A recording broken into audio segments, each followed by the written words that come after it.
Olá, meus irmãos, que Jesus nos abençoe a todos nós. Testemunhos de fé é o nosso tema, com uma especial homenagem a São Maurício e a sua legião. Fé, já nos disse Jesus, remove montanhas. E Kardec tem um capítulo inteiro, o capítulo 19, no Evangelho segundo o Espiritismo, a respeito da fé. Joana de Ângeles, ela, no livro Jesus e o Evangelho, já nos traz alguma coisa a respeito dessa questão de a fé remover montanhas. E eu vou fazer a leitura desse pequeno trecho. A fé é força que se irradia como energia operante e, por isso, consegue remover as montanhas das dificuldades, aplainar arestas dos conflitos e minar as resistências que se opõem à marcha do progresso. Vamos observar que Joana de Ângeles, na conceituação dela, fala que a fé é uma força que se irradia como uma energia operante e, por isso, ela consegue fazer todas as outras coisas. Quem puder assistir a um filme novo chamado Entrevista com Deus, onde um repórter ele faz 3 entrevistas com um homem que se diz ser Deus. E o interessante é que quando eles falam de fé, o entrevistado fala que a fé é um processo. Chico, Divaldo, são exemplos mais atuais de testemunhos de fé em épocas que ninguém acreditava no que eles testemunhavam. E na história, nós temos vários testemunhos de fé, como Maria Santíssima, os apóstolos, Estevão, Paulo, São Francisco de Assis, mas como não é possível falar de todos de uma só vez, por hoje nós vamos apenas abordar algum desses testemunhos de fé. Os próximos testemunhos são de uma classe que normalmente não se liga os seus componentes com a fé religiosa, mas eles são religiosos também. E o primeiro testemunho que veremos é de um não cristão. E esse conteúdo a gente vai encontrar no segundo livro de Reis, no capítulo 5. E esse conteúdo, ele nos traz a história de Naamã, que era o comandante do exército do rei da Síria, e esse comandante do exército era leproso. Vamos observar que ele era tão bom no que fazia, que mesmo sendo leproso, ele era comandante de um exército, né? E muito considerado pelo rei da Síria, que na época era o rei Ben-Hadad. E certa vez, as tropas da Síria saíram de Israel e levaram presa uma menina que ficou a serviço da mulher de Naamã. Essa menina falou à esposa de Naamã que se ele fosse diante do profeta que estava em Samaria, que era o profeta Eliseu, ele seria curado de sua lepra. Quando Naamã ele ficou sabendo disso, ele foi e conversou com o rei da Síria. E o rei da Síria prontamente enviou uma carta e vários presentes valiosos ao rei de Israel. E a carta pedia para o rei de Israel curar a lepra de Naamã.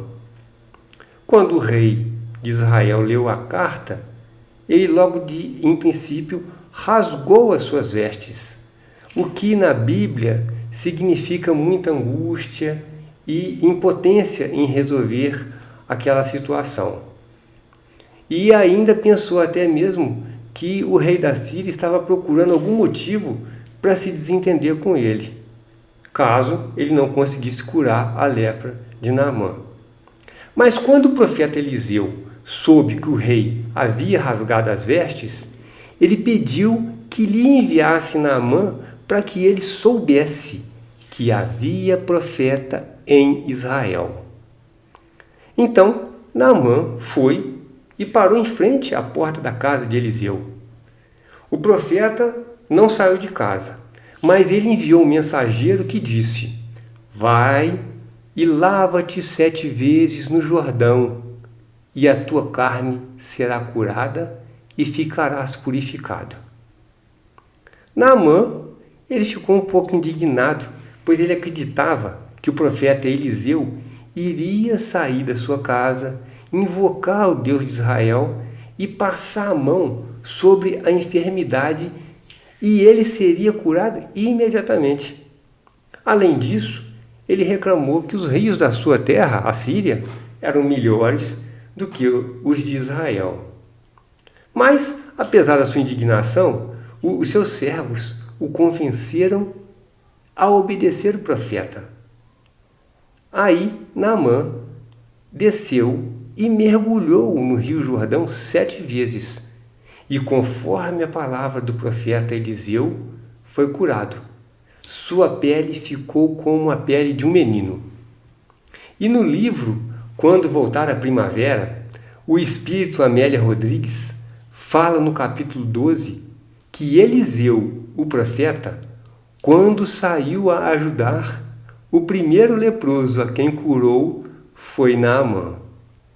Então, Naamã, após a cura, voltou, ele e toda a sua comitiva, e chegando, pôs-se diante de Eliseu e disse, e agora eu vou ler para vocês, porque é um trecho que está na Bíblia.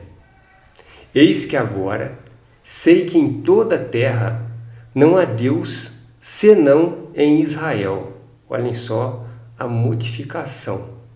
Naamã era politeísta e o povo de Israel era monoteísta. Porque nunca mais oferecerá este teu servo holocausto nem sacrifício a outros deuses, senão ao Senhor, e no caso ali ele está falando ao Senhor de Israel.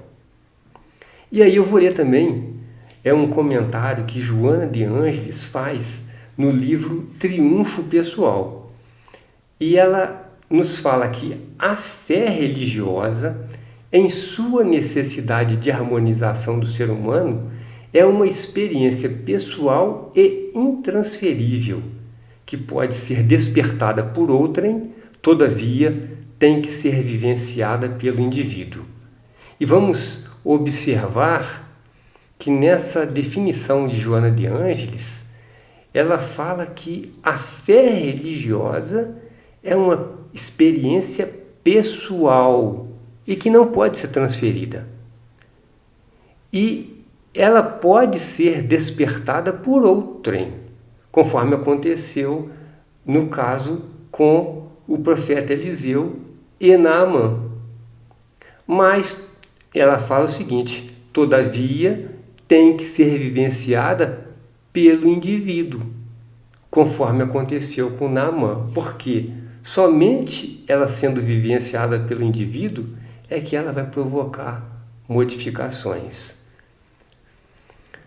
Então, são testemunhos de fé e esse é o nosso primeiro, né? Agora, o outro testemunho de fé que a gente vai abordar, ele está no Evangelho de Mateus, no capítulo 8.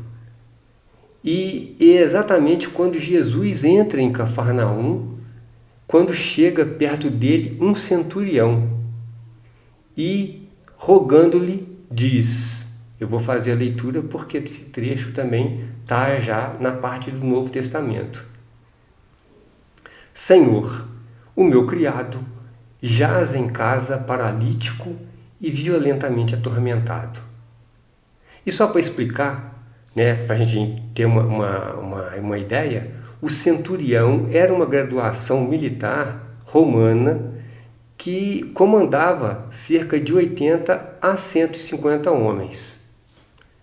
Aí, voltando à leitura, Jesus lhe disse, eu irei e lhe darei saúde.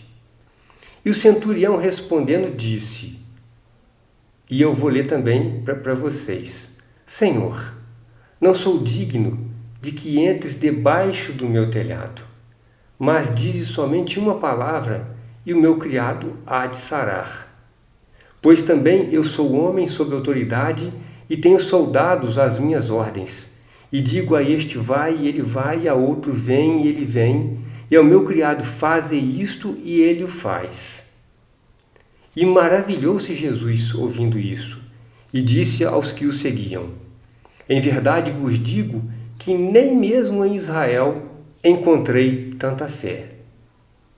Então disse Jesus ao centurião: vai, e como creste, te seja feito. E naquela mesma hora o seu criado sarou. E aí o padre, Paulo Eduardo Giacomo, ele traz para nós uma reflexão a respeito dessa passagem do Evangelho, e que eu vou fazer leitura para vocês de forma bem sintética, mas que é uma análise que esse padre fez a respeito dessa passagem. O centurião ultrapassa os próprios hebreus. Ele aceita a plenitude do dom de Deus revelado em Jesus Cristo, coisa que os próprios hebreus não criam. E Jesus fica cheio de admiração com este pagão, que não precisa de um sinal tangível, não pretende que Jesus vá até a sua casa, mas acredita imediatamente na bondade e no poder da palavra do Senhor. Mas ele não é somente de grande humanidade, ele também é humilde e tem muita fé. Sua humildade é tanta que ele é capaz de reconhecer a distância que existe entre ele e Jesus. E este centurião ganha a admiração de Jesus. Nós, ao contrário do centurião, corremos o risco de possuir uma fé que busca o tempo todo sinais. Mas, a exemplo do centurião, nós temos que entender que a fé não é a soma de sinais extraordinários, mas uma confiança em alguém que nos pede somente de confiarmos nele. Crer é ter fé, mesmo quando não existem sinais e provas. Muito bonita reflexão, né? São testemunhos de fé.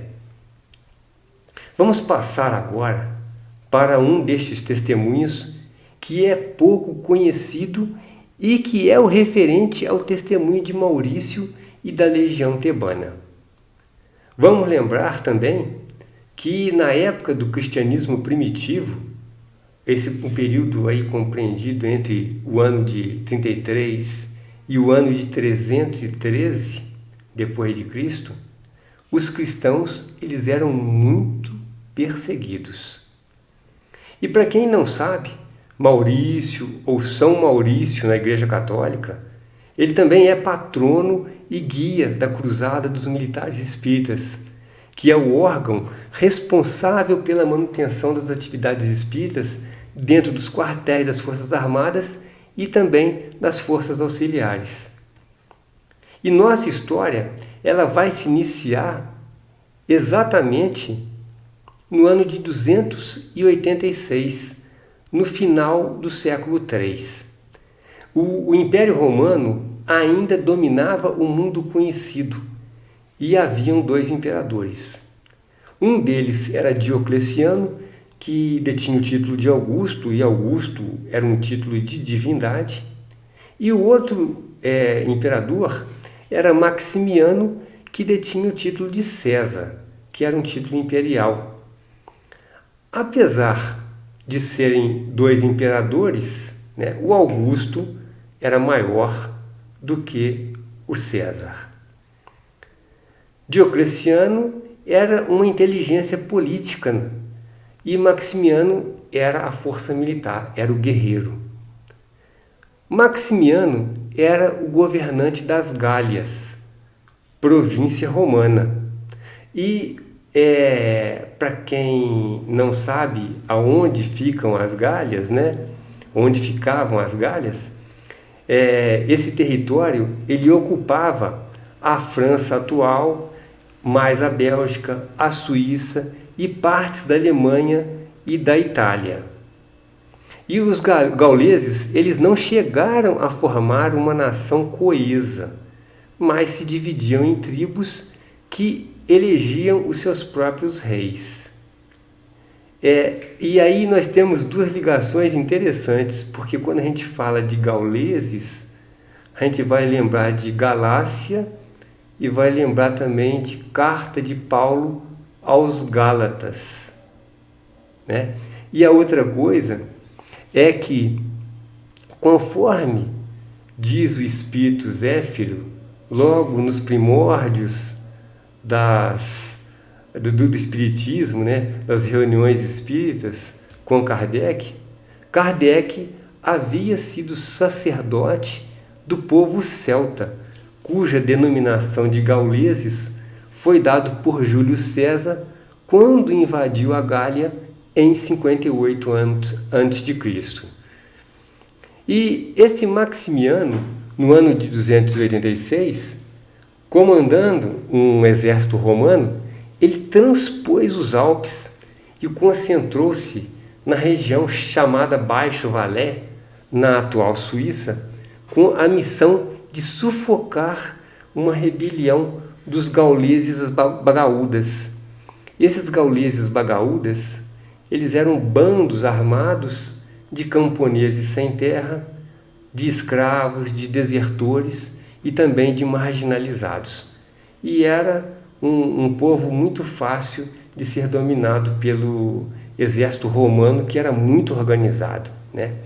Então a gente falou do contexto geral.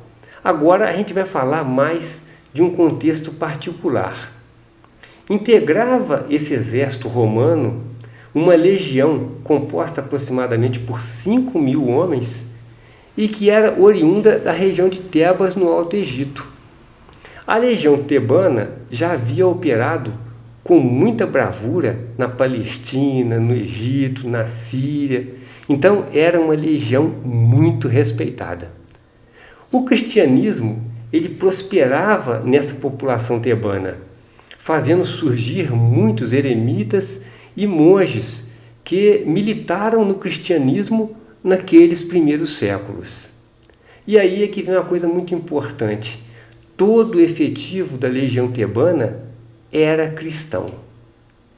Alguns documentos vão citar que o capitão Maurício ele foi comandante da coorte auxiliar tebana, que teria aí 480 homens. Mas há outros documentos onde ele é citado como comandante da própria legião tebana, que aí continha cerca de 5.000 homens. O imperador Diocleciano, o Augusto, a divindade, ele de início tolerou o cristianismo e chegou até a nomear alguns cristãos para cargos importantes no império. Mas depois, ele, influenciado por Maximiano, ele promoveu várias campanhas de perseguição aos cristãos. Maximiano, por azar, né, era governante das Gálias. O exército romano, então, estacionou em Octodorum, um centro de grande importância, e é a atual cidade de Martigny, no Alto Ródano, nas proximidades do Lago de Genebra. Agora é que vai começar o problema, né? Cumprindo o ritual que antecedia o início das campanhas, Maximiano determinou que fossem celebrados os sacrifícios intercessórios destinados a invocar a proteção dos deuses pagãos. Segundo alguns, como parte da celebração, o imperador também ordenou a execução de vários prisioneiros cristãos. E Maurício, tentando evitar que a sua legião participasse do ritual pagão, o que ele fez? Levantou o acampamento e marchou para Agaúno, a cerca de 11 quilômetros de distância. Ao tomar conhecimento, Maximiano ordenou que os legionários retornassem e se integrassem ao grosso do exército para a cerimônia.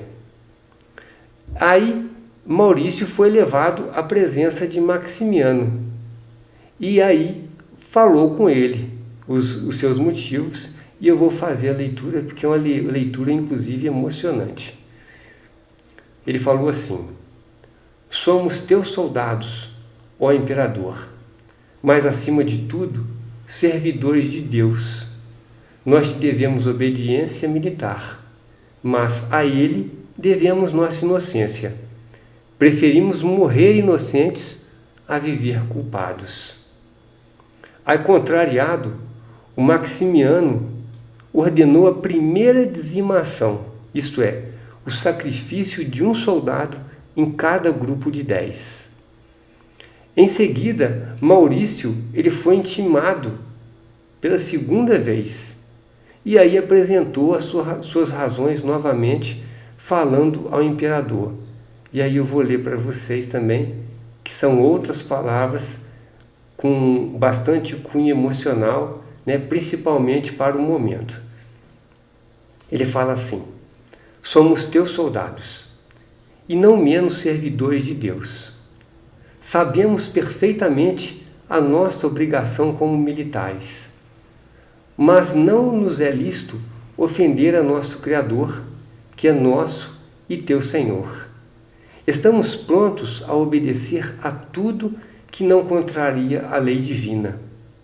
Cremos em Deus Pai, Criador de todas as coisas, e em Jesus Cristo, seu Filho unigênito. Fomos testemunhas da morte de nossos companheiros e não nos queixamos, antes com eles nos congratulamos. Tuas ameaças não nos provocam sentimentos ou planos de rebelião. Estamos com as armas nas mãos, mas delas não faremos uso para nos defender. Antes, queremos morrer inocentes do que viver culpados. E aí, Maurício foi executado na segunda dizimação. Todos os legionários, mesmo diante disso, mantiveram-se fiéis ao comandante e recusaram-se a cumprir a ordem imperial. Surpreendido com a resistência, Maximiano ordenou o sacrifício de toda a legião, e todos foram sacrificados em 22 de setembro do ano de 286. Maximiano chegou a ponto de levar essas execuções até mesmo contra os membros da legião tebana que estavam estacionados em outro lugar na Gália, incluindo a própria Roma. Tal o medo que ele tinha de um grupo, né, que pela fé chegava a morrer. Os despojos dos mártires da legião tebana, eles foram encontrados por volta do ano de 380, numa cheia do rio Ródano, nessa mesma região. E em 22 de setembro de 515, foi inaugurada uma basílica em Agaunum, aquela região aonde eles se afastaram. E aí, os despojos dos legionários foram sepultados, né? No local, o bispo da França, na época São Avito, pronunciou homilia em homenagem a Maurício. Vamos lembrar que nós estamos no 3º século com a igreja primitiva em funcionamento, mas ainda havia a perseguição de quem se dissesse cristão. E o que nos deixa Maurício? Qual que foi o seu legado? E o primeiro deles é a coragem que a fé concede. Quem tem fé tem coragem. E Jesus disse no Evangelho, está no Novo Testamento, e eu vou ler para vocês. Aquele que me confessar e me reconhecer diante dos homens, eu também o reconhecerei e confessarei diante de meu Pai que está nos céus. E aquele que me renegar diante dos homens, também eu o renegarei diante de meu Pai que está nos céus. Quem quiser conferir, vai encontrar essas palavras em São Mateus, no capítulo 10, no versículo 32. E Maurício ainda nos deixa uma outra coisa, que é o exemplo da fé. E a respeito desse exemplo da fé, José, espírito protetor, no ano de 1862, ele passa para Kardec, né? E essa passagem, inclusive, está no capítulo 19, no item 11, lá do Evangelho segundo o Espiritismo. E José fala o seguinte: a fé sincera é empolgante e contagiosa aos que não a tinham, ou mesmo não desejariam tê-la. Olha só que bonito, porque ele fala que a fé sincera é empolgante e acaba por contagiar aqueles que não têm fé, ou mesmo aqueles que não desejariam ter fé.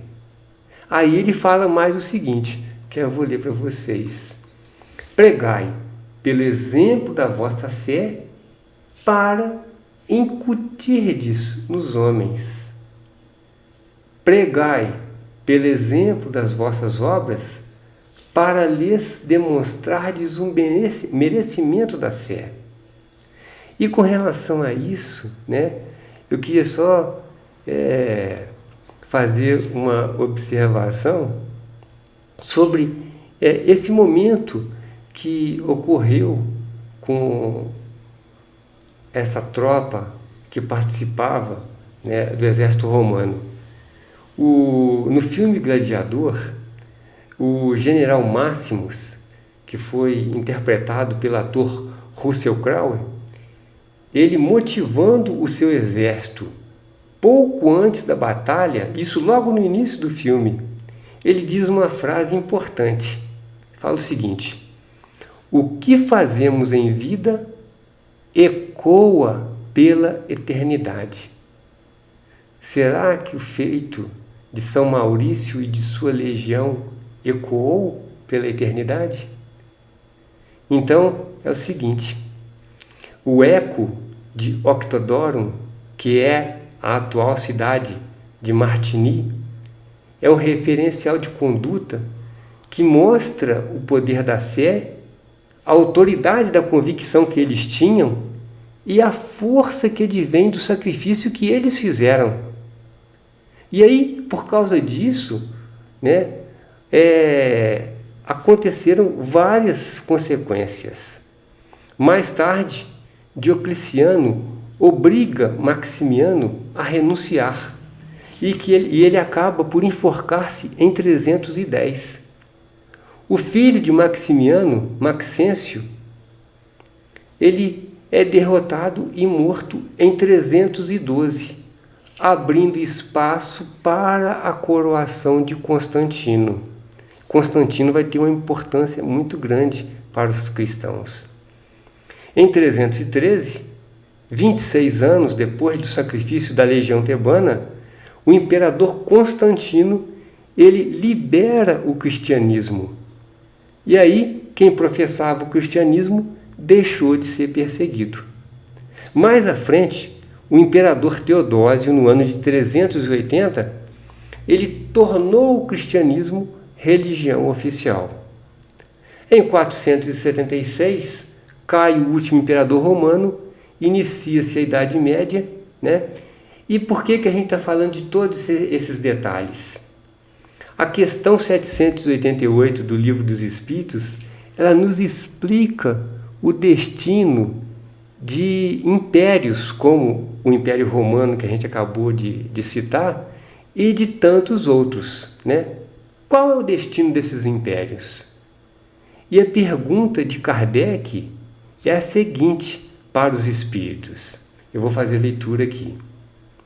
Os povos são individualidades coletivas que, como os indivíduos, passam pela infância, pela idade da madureza e pela decrepitude.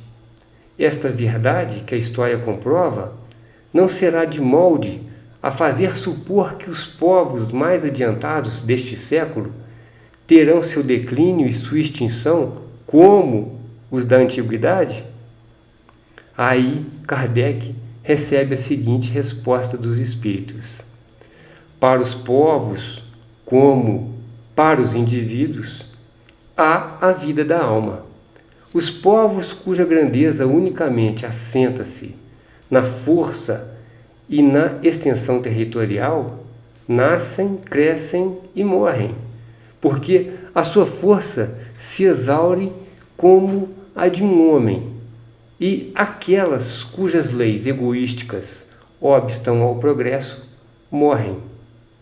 Mas os que se harmonizam com as leis do Criador viverão e servirão de farol para os outros povos. Muito bonito, né? Uma resposta maravilhosa. E foi o que aconteceu com o Império Romano, né? Quem se lembra de Diocleciano, de Maximiano e dos outros que nós citamos aqui agora como autoridades? Ninguém, né? Mas São Maurício já teve um outro destino. São Maurício é um dos santos mais populares da Europa Ocidental. Há mais de 650 lugares sagrados que levam seu nome somente na França. Há mais de 70 cidades que levam o nome dele. E a Igreja Católica acabou por canonizá-lo como primeiro santo negro. Inclusive, Maurício, o significado é mouro negro. Mas aí ainda tem uma ligação com o Brasil e que a gente vai entender agora. Em 11 de abril de 1945, Maurício foi indicado mediunicamente como patrono e guia da Cruzada dos Militares Espíritas. Vamos lembrar que essa data, 11 de abril de 1945, era quase o finalzinho da Segunda Guerra Mundial. E aí ele é indicado mediunicamente como patrono e guia de um novo segmento espírita que estava sendo erguido, que era a Cruzada dos Militares Espíritas. Maurício, ele é o ministro da paz de Ismael. E todo mundo sabe, né, que Ismael é o anjo espírito que preside os destinos do Brasil. Maurício, ele exerce ação pacificadora sobre as Forças Armadas e nas crises internas do nosso país. Então ele tem uma importância muito grande para todos nós.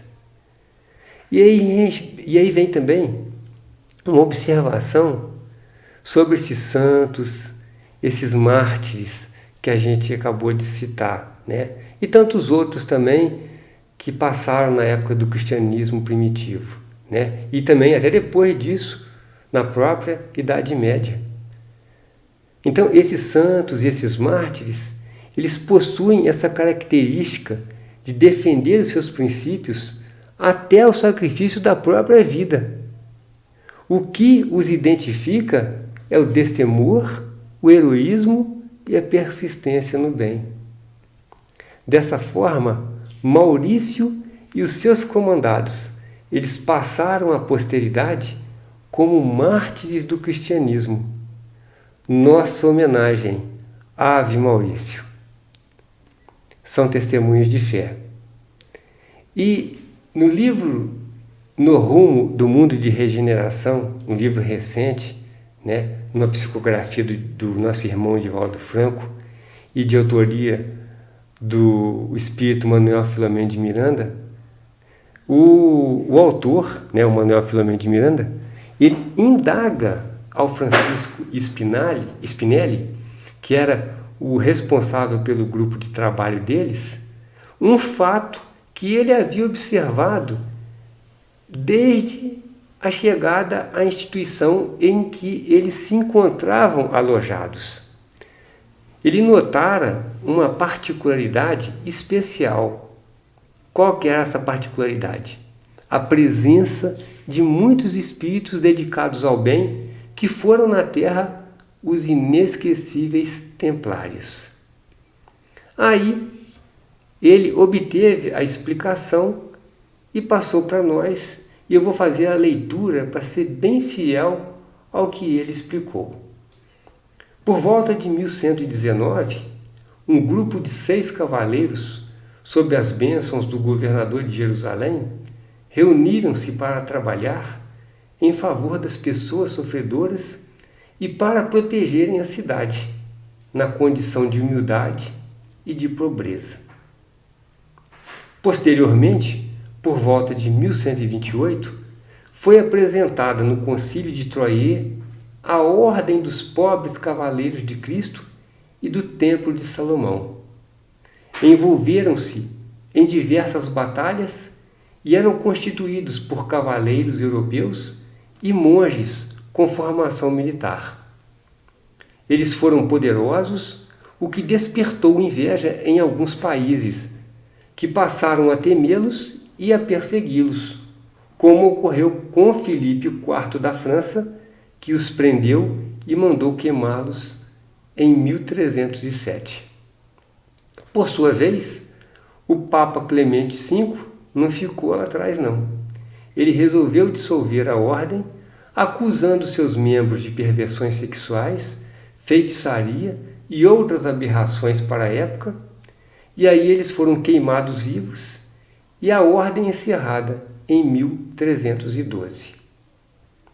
Havia abusos do poder e da conduta, em razão da ignorância e da intolerância medieval, mas alguns eram profundamente devotados à causa do Cristo e à libertação de Jerusalém. E agora, gente, vem uma parte muito importante para nós, tá? Que somos espíritas e que trabalhamos nas instituições espíritas. Então, Manuel Filomeno de Miranda, ele nos fala o seguinte: renasceram muitas vezes tentando restaurar a fé, e na atualidade vemos muitos deles à frente de respeitáveis instituições de caridade iluminadas pelo Espiritismo e a verdadeira fé raciocinada.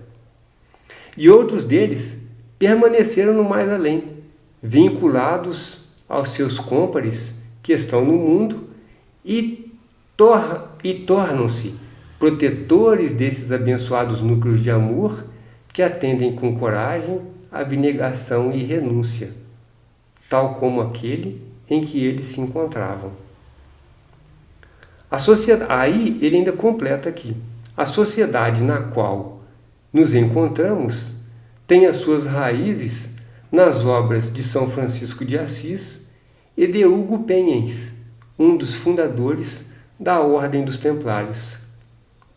Eis porque o apoio dos templários desencarnados é muito grande, cooperando sempre que se faz necessário em favor da divulgação e vivência do Evangelho de Jesus.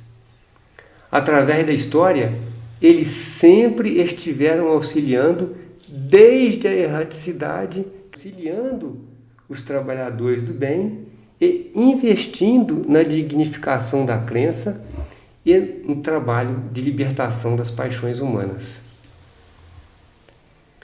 São testemunhos de fé. Mas se esses testemunhos de fé ainda não mexeram com o nosso coração, nós temos um aqui que com certeza é maravilhoso e que aconteceu com o nosso próprio Chico.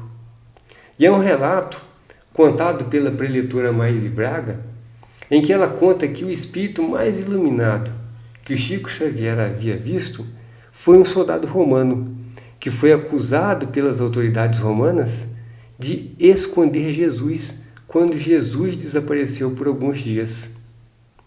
Emmanuel contou para o Chico estes fatos e então ele teve a visão da história. O soldado ele foi levado e acusado pelos próprios companheiros. Ele, que era cristão, né, e com certeza todos sabiam disso, foi levado à frente da autoridade para julgamento. E, desassombrado como todo jovem de 18 anos, conforme fala Maíse Braga, quando ele foi perguntado onde estava Jesus, o soldado imediatamente respondeu: queres encontrar Jesus? Ele está aqui no meu coração. E sem pensar duas vezes, a autoridade disse: ah é? Então arranque-lhe o coração. Ali mesmo os outros soldados pegaram uma faca e arrancaram o coração dele, e ele cai morto. Quando Emmanuel contou a história para o Chico, de repente o Chico ficou cego dentro do quarto onde eles estavam. E ao ver porque ele estava cego, ele viu o jovem soldado no quarto dele. E a luz que saía do peito do rapaz, no local do coração, era tremenda, que o Chico olhou pela janela e todo o quarteirão, até onde a vista alcançava, estava iluminado com a luz dourada, extraordinária. O Chico dizia que foi o espírito mais iluminado que ele havia visto em toda a sua vida, porque ele havia tido o próprio coração arrancado, porque ali era a morada de Jesus. Testemunhos de fé. E o testemunho de fé do cristão de hoje. No livro Segue-me, que é um livro maravilhoso, de autoria de Emmanuel, ele dá alguns recados para nós espíritas nesse momento. E eu vou ler essas pequenas partes que eu pincelei do livro. Os aprendizes do Evangelho igualmente sofrem perseguições e calúnias, e em quase toda parte são conduzidos a testemunhos ásperos. Muitos envolveram-se nas nuvens pesadas, outros esconderam-se fugindo à hora de sofrimentos. Mas os discípulos fiéis, esses suportam ainda açoites e pedradas. E não obstante as trevas insondáveis da meia-noite da civilização, oram nos santuários do Espírito Eterno e cantam cânticos de esperança, alentando os companheiros. Se o mundo experimenta a tempestade, procuremos a oração e o trabalho, a fé e o otimismo, porque outro dia glorioso está a nascer, e em Jesus Cristo repousa nossa resistência espiritual. Ele continua em outro trechinho. Numerosos discípulos do Evangelho, nos tempos apostólicos, acordaram de sua noite de ilusão terrestres. Então, eles acordaram de uma noite de ilusão, conforme essa que nós vivemos nos dias de hoje. E aí ergueram-se para o serviço de redenção e demandaram os testemunhos santificados no trabalho e no sacrifício. Isso constitui um acervo de lições muito claras ao espírita religioso dos últimos tempos. Aí Emmanuel, num outro trecho, diz o seguinte: pergunta-te a ti mesmo se estás seguindo a Jesus ou apenas as normas do culto externo do teu modo de filiação ao Evangelho, seja ele espírita, católico ou evangélico. Isso é muito importante. Aí Emmanuel fala, porque levantar e renovar-se ainda é nosso lema. Vou repetir, porque levantar e renovar-se ainda é nosso lema.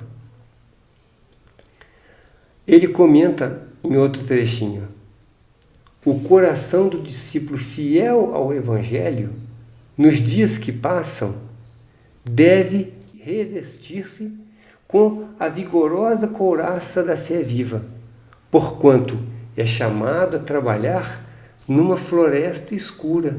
Não é o que está acontecendo hoje? Onde a maldade se tornou mais requintada e a sombra mais densa. E que guarde, sobretudo, a serenidade confiante do trabalhador, compreendendo a necessidade dos testemunhos e sacrifícios para todos, porque, para o aprendiz sincero, deve resplandecer o ensinamento daquele que, tendo vindo ao mundo através de anúncios divinos, assinalados por uma estrela brilhante, temido pelas autoridades de seu tempo, que transformou pescadores em apóstolos, que curou leprosos e cegos e levantou paralíticos de nascença, não quis usurpar o direito divino e marchou um dia para o monte, a fim de testemunhar a obediência justa ao Senhor Supremo da vida no alto de uma cruz, ante o desprezo e ironia de todos. Procuremos com o Senhor o serviço que a sua infinita bondade reserva e caminharemos vitoriosos para a sublime renovação. Maíse Braga, em uma de suas palestras, ela diz que os apóstolos passaram muitos apertos depois da crucificação de Jesus, pois o mal se manifestava em grande quantidade na casa do caminho, exatamente porque o povo judeu ele havia dado um recado para as trevas, quando escolheram o mal ao invés de escolher o bem, representado por Jesus. E aí todo mundo entendeu, né? Quando aquele povo escolheu Barrabás, que era o mal, ao invés de escolher o bem, que era Jesus, eles deram um recado para as trevas, né? E, por causa disso, tiveram consequências.